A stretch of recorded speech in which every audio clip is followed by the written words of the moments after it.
नमस्कार दोस्तों। आज हम आपको एक सिंड्रेला की कहानी सुनाने जा रहे हैं। सिंड्रेला एक राजकुमारी थी। अगर आपको ये कहानी पसंद आए तो इसी तरीके की नई नई कहानियाँ सुनने के लिए हमारे चैनल को सब्सक्राइब ज़रूर करें। एक समय की बात है, किसी राज्य में एक व्यापारी रहा करता था। उस व्यापारी की एक छोटी सी बेटी थी जिसका नाम था एला। एला बहुत ही प्यारी और नेक बच्ची थी। उसके पिता उससे बहुत प्यार करते थे और उसकी सारी ज़रूरतें पूरी करते थे। लेकिन एला की ज़िंदगी में एक चीज़ की कमी थी, वह थी उसकी माँ, जो उसे छोड़कर भगवान के घर चली गई थी। एला इस कमी को पूरा करने के लिए उसके पिता ने दूसरी शादी कर ली। एला की नई माँ की 2 बेटियां थीं। वह बहुत खुश थी कि माँ के साथ साथ उसे बहनें भी मिल गई थी। दोनों बहनें बहुत घमंडी थीं, लेकिन एला उनसे बहुत प्यार करती थी और अपनी नई माँ को भी बहुत चाहती थी। एला की खुशियाँ ज़्यादा दिन तक टिक नहीं पाईं। एक दिन जब उसके पिता अपने काम से किसी दूसरे शहर गए तो फिर कभी वापस नहीं आए। एला पर तो मानो मुसीबतों का पहाड़ टूट गया हो। पिता का साया सर से उठते ही उसकी माँ और बहनें उसके घर की मालकिन बन हो गई और एला के साथ नौकरों जैसा बर्ताव करने लगी। उन्होंने घर के सारे नौकर को निकाल दिया और अब एला ही घर का सारा काम करती थी। उसकी बहनों ने तो उसका कमरा भी छीन लिया और उसे एक कोठरी में रहने के लिए छोड़ दिया। एला अपनी बहनों के पुराने कपड़े और जूते पहनती, सारा दिन उनके काम करती। कभी कभी तो एला इतनी थक जाती थी कि अंगीठी के पास ही सो जाती। अक्सर एला जब सुबह उठती तो अंगीठी की राख सिडर उस पर पड़ी होती। उसकी बहनें उसे सिंडर एला कह के चिढ़ाती और इस तरह उसका नाम एला से सिंड्रेला हो गया। एक दिन राज्य में ऐलान हुआ कि महल में एक बहुत बड़ा आयोजन है और राज्य की सभी लड़कियों को बुलाया गया है ताकि राजकुमार अपनी पसंद की लड़की से शादी कर सके। राज्य की सारी लड़कियां बहुत खुश हैं और उत्साहित थीं। सिंड्रेला और उसकी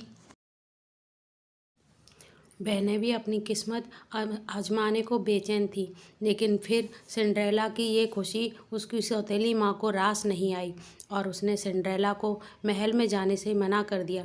बेचारी सिंड्रेला दुखी मन से फिर अपने काम में लग गई और सोच रही थी कि इस वक्त उसकी बहनें क्या कर रही होंगी और राजकुमार किस देखने में कैसा होगा। सिंड्रेला जब इन ख्यालों में खोई हुई थी तभी वहाँ एक जादूगरनी आई। उसने सिंड्रेला को दुखी देखा तो उसकी मदद करनी चाही। सिंड्रेला ने सारी बात जादूगरनी को बताई।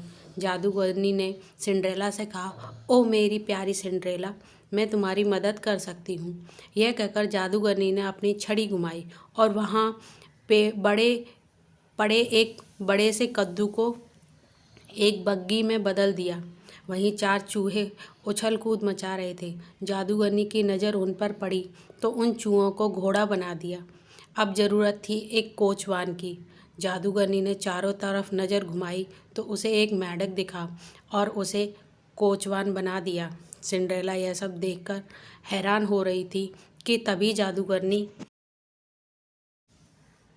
उसकी तरफ मुड़ी और अपनी जादू की छड़ी घुमा दी और पलक झपकते ही सिंड्रेला के मटमैले और फटे हुए कपड़े साफ और सुंदर हो गए। उसके पैरों में टूटी हुई चप्पल की जगह सुंदर कांच की जूती आ गई। अब सिंड्रेला महल में जाने के लिए तैयार थी। जादूगरनी ने सिंड्रेला को विदा करते हुए कहा, बेटी तू अपनी इच्छा पूरी कर ले, लेकिन याद रखना रात 12 बजते ही यह सारा जादू खत्म हो जाएगा। सिंड्रेला जब महल पहुंची तो उसकी नज़र उसी को देखने लगी। वह बहुत ही सुंदर लग रही थी। राजकुमार ने जब उसके साथ डांस करना चाहा तो सिंड्रेला की सौतेली बहनों के साथ साथ वहाँ मौजूद सभी लड़कियाँ सिंड्रेला से जलने लगी, लेकिन कोई सिंड्रेला को पहचान नहीं पाया। राजकुमार ने उसे देखते ही फैसला कर लिया था कि वह इसी लड़की से शादी करेगा।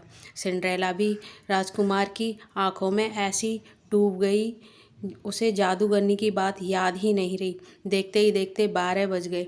घंटी बजते ही सिंड्रेला को याद आया कि 12 बजे जादू खत्म हो जाना था। सिंड्रेला बिना राजकुमार से कुछ कहे वहाँ से भाग निकली। वह नहीं चाहती थी कि राजकुमार उसे उसके पुराने गंदे कपड़ों में देखे और उससे नफरत करे। भागते वक्त सिंड्रेला की कांच की एक जूती महल में ही छूट गई, जो राजकुमार ने उठा ली। राजकुमार ने बहुत कोशिश की कि सिंड्रेला को ढूंढने की, लेकिन वह उसे कहीं नहीं मिली। सबने राजकुमार से उसे भूल जाने को कहा, लेकिन राजकुमार सिंड्रेला को भूल नहीं पा रहा था। आखिरकार सारे राज्य में ऐलान हुआ कि जिस लड़की के पैर में वह जूती आएगी, राजकुमार उसी से शादी करेंगे। राज्य में तो जैसे तूफान आ गया था। हर लड़की राजकुमार से शादी करना चाहती थी।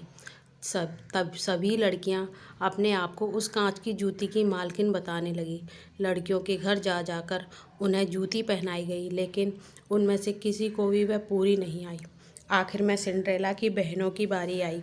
दोनों ने हर कोशिश की जूती पहनने की, लेकिन कोई फ़ायदा नहीं हुआ। जब सबकी नज़रें सिंड्रेला पर रुक गईं, सिंड्रेला ने जब उसे पहना तो वह जूती उसके पैर में आ गई, जैसे उसी के लिए बनी हो। सिंड्रेला की सौतेली माँ और बहनें हैरान और परेशान हो गईं। किसी को भी उम्मीद नहीं थी कि वह सुंदर लड़की सिंड्रेला हो सकती है। राजकुमार ने जब सिंड्रेला से शादी के लिए पूछा तो सिंड्रेला ने खुशी खुशी हाँ कर दी। अगले ही दिन बड़ी धूमधाम के साथ सिंड्रेला की शादी राजकुमार से हो गई। राजकुमार और सिंड्रेला एक दूसरे के साथ बहुत खुश थे और एक दूसरे को बहुत चाहते थे। दूसरी तरफ सिंड्रेला की सौतेली माँ और बहनों को सिंड्रेला के साथ बुरा व्यवहार करने की सज़ा के रूप में राज्य छोड़कर जाना पड़ा।